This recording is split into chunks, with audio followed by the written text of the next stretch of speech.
Hey everyone, and welcome back. We're going to be talking about a topic that a lot of people try to avoid, and that's feedback. Now, I feel like a lot of designers avoid feedback. There are reasons why. It could be that they're scared to have their work critiqued.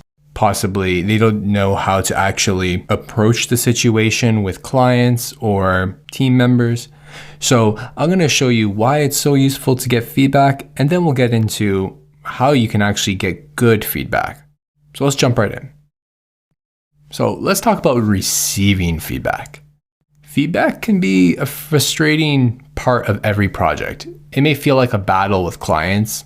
With clients, you may feel like you're coming to a compromised outcome when it should feel like an alliance of ideas that, elevates that design solution. Design critiques are, full of little subtleties, just like any other conversation, and it can turn painful quick when you can't define a process or if egos get in the way. Sometimes we go out and try to get feedback and we don't necessarily let people know the proper context of the feedback or what stage of the designs we're in, and people may just be throwing out irrelevant feedback towards us, and we don't know how to actually use that to move forward in the design process.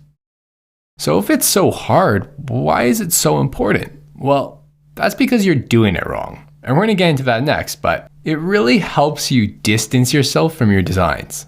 Sometimes as a designer, you get so connected to your work that may seem kind of dramatic and over the top, but it's true.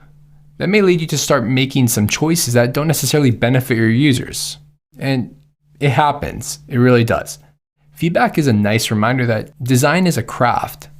Feedback can also help you take a step back and see your designs from a different perspective. Sometimes we get a little tunnel vision.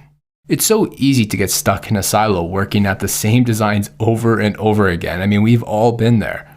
And feedback really fixes that mindset and helps us improve. It also really helps you grow.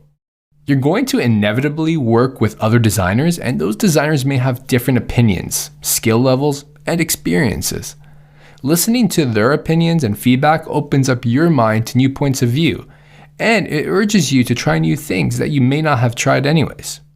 Feedback gives you new insight and approaches to design, and you will ultimately improve because of it, whether that be because of a team, like I mentioned before, in terms of people coming together to share their experiences or look at things from different perspectives, or working with clients and maybe understanding a problem just a little bit better.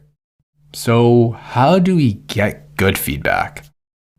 There are two types of feedback that have a significant impact on your design. The first one is constructive.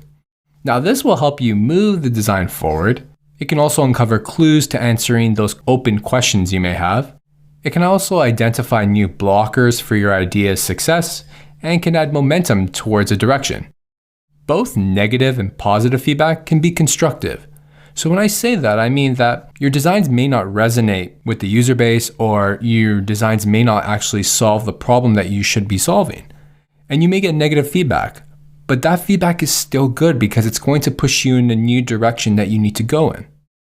The second type is destructive. Now this will cloud the way your design moves forward.